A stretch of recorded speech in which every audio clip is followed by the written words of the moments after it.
여러분 안녕하십니까? KBS 9시 뉴스 경남입니다. 6일 지방선거에 출마한 경남교육감 후보들의 첫 TV토론회가 열렸습니다. KBS 창원방송총국이 마련한 경남교육감 후보 초청토론회에서 김상곤 후보와 박종훈 후보는 학력 향상 방안과 고교학점제 시행을 두고 맞대결을 펼쳤습니다. 토론회 내용을 최진석, 황재락 기자가 차례로 정리했습니다. 경상남도 교육감 선거에 출사표를 던진 박종훈 후보와 김상곤 후보의 첫 TV토론회. 김상곤 후보는 지난 8년 동안의 교권 추락과 학력 격차를 해결하겠다며 출마 포부를 밝혔습니다. 교권은 땅에 떨어지고 아이들의 인성은 걱정입니다. 교실에는 면학 분위기가 사라지고 그 결과 학력은 전국 최하위 수준입니다. 박종훈 후보는 코로나19 확산 이후 다가올 미래 교육을 위해 3선에 도전했다고 강조했습니다. 코로나 이후의 교육을 준비해야 합니다. 한 번도 경험하지 않은 새로운 변화에 대비해야 합니다. 이런 격변기에는 교육감이 경험이 많은 사람이 중요합니다.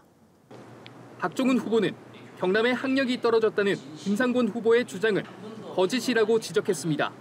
전체 평균을 가지고 보면 지난 2015년에 우리 경남이 15위였지만 이것이 차츰 향상되어서 20년과 21년은 10위로 올라왔습니다. 김상곤 후보는 학력 관련 통계 방식의 공개를 요구하며 학력이 저하된 게 맞다고 반박했습니다. 분명히 제가 그 통계를 내었을 때는 전체를 하더라도 10위권 밖으로 나와 있습니다. 그런데 그 통계를 어떤 방식으로 어떻게 통계를 내었는지 학생들이 진로에 맞게 과목을 자유롭게 골라 배울 수 있는 고교 학점제의 전면 시행에 두 후보는 모두 찬성했습니다. 다만 김상곤 후보는 진로 선택을 위한 강좌 마련과 대면 수업 활성화를 최우선 과제로 꼽았습니다. 그래서 최소한 중학교 3학년 또 더 나아가서 고등학교 1학년 때까지는 자기가 어느 전공을, 어느 대학까지 심지어는 선택이 되어야 된다고 보고 있고요. 박종훈 후보는 고교 학점제를 위해 학생과 학부모와 함께 공간 혁신을 이룬 성과를 내세웠습니다. 친구들하고 같이 함께 할 수 있는 공간 이런 것까지 하면서 공간을 미래 교육, 고교 학점제가 제대로 적용될 수 있도록 하는 고교 학점제 시행으로 인한 농사노촌 지역의 불이익을 해소하기 위해 김상곤 후보는 교사 인력 확충을, 박종훈 후보는 온라인 수업 강화를 대안으로 제시했습니다. KBS 뉴스 최진석입니다. 경남 교육감 선거에 나선 두 후보는 중도, 보수, 단일 후보 표현을 두고 격돌했습니다. 김상곤 후보는 법원에 허위사실 공표금지 가처분을 신청한 박종훈 후보에게 뒤늦게 단일화를 문제 삼는 치졸한 행동이라고 지적했습니다.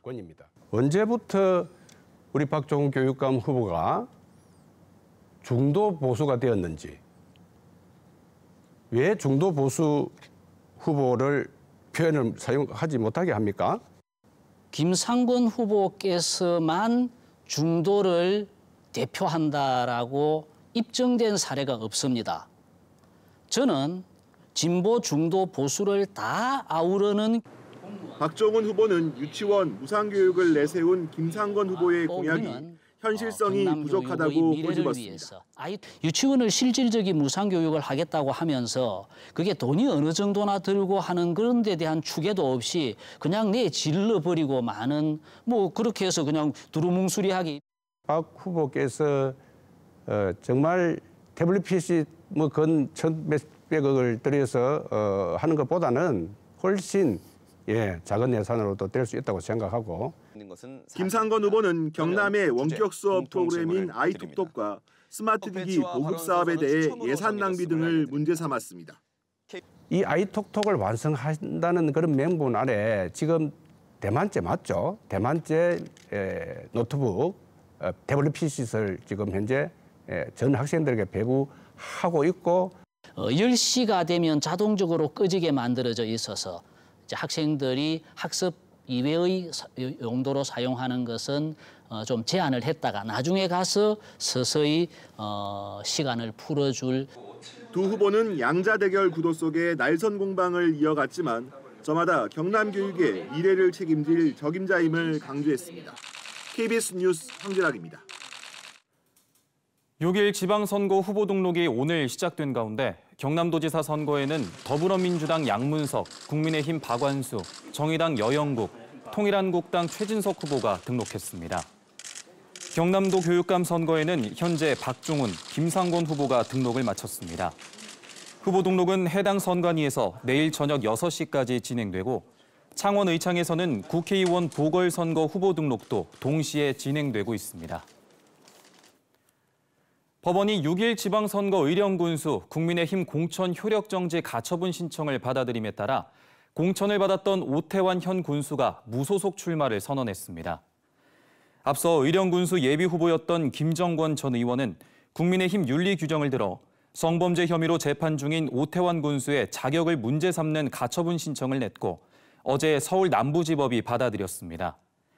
국민의힘은 오늘 중앙당 최고위원회를 열어 의령군수 공천을 하지 않기로 결정했습니다.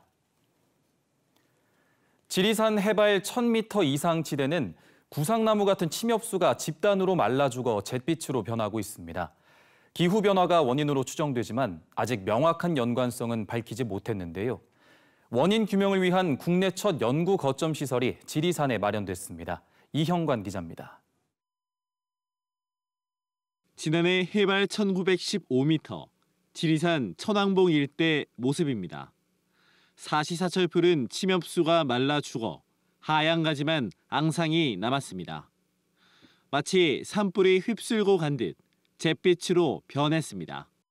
추운 고지대에 서식하는 구상나무가 집단으로 말라 죽고 있는 겁니다. 지리산 전체 구상나무 서식지는 축구장 6,000개 면적인 4,000여 헥타르에 이릅니다. 하지만 2010년부터 고사해 현재는 멸종 위기종으로 지정됐습니다. 기온 상승과 봄철 적설량 감소 등 기후변화가 원인으로 추정되지만 아직 명확하게 밝혀진 것은 아닙니다. 이를 파악하기 위한 연구 거점 시설이 지리산 해발 1650m에 마련됐습니다. 해발 1500에서 2500m 지대인 아고산 침엽수 생태계를 해마다 조사해 집단 고사 문제와 기후변화의 연관성을 확인할 계획입니다. 사업비 4억 원이 투입된 이 시설은 57.7제곱미터, 지상 1층 규모로 온도와 습도 등 기상 환경과 식물의 개화, 개엽, 생장량을 관측합니다.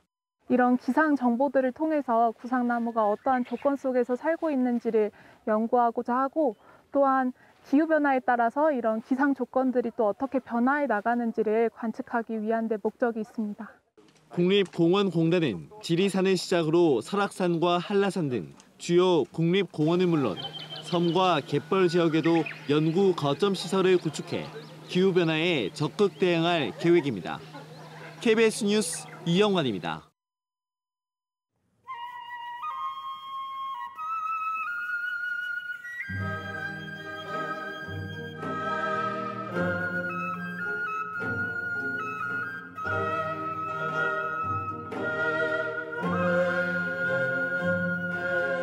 밀양 8경 중에 5경에 꼽힐 정도로 최고 아름다운 정자로서 특히 물에 비치는 반영은 완제전과 입학공과 함께 한 폭의 동양화를 연상케 하는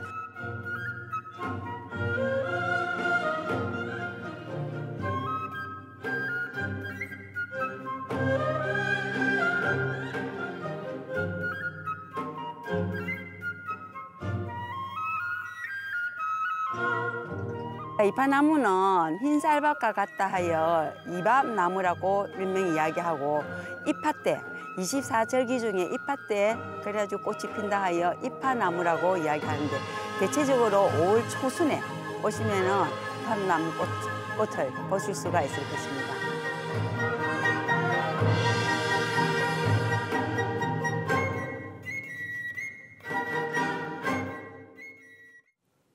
중소기업중앙회 경남지역본부 등 지역 중소기업 경제단체들이 오늘 창원 컨벤션센터에서 경남지사 후보들에게 정책 과제를 전달했습니다.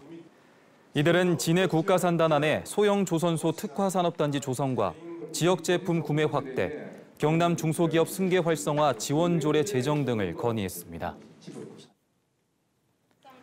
마산 YMCA는 오늘 창원시청 앞에서 기자회견을 열어 창원시장과 창원시 의원 후보들에게 생활 밀착형 정책을 마련해달라고 요구했습니다. 이들은 주택가 소규모 공영주차장 설립과 시내버스 난폭운전 방지 대책, 청소년 시내버스 무상 이용과 문화바우처 지원 등을 제안했습니다. 경남 소식 전해드렸습니다.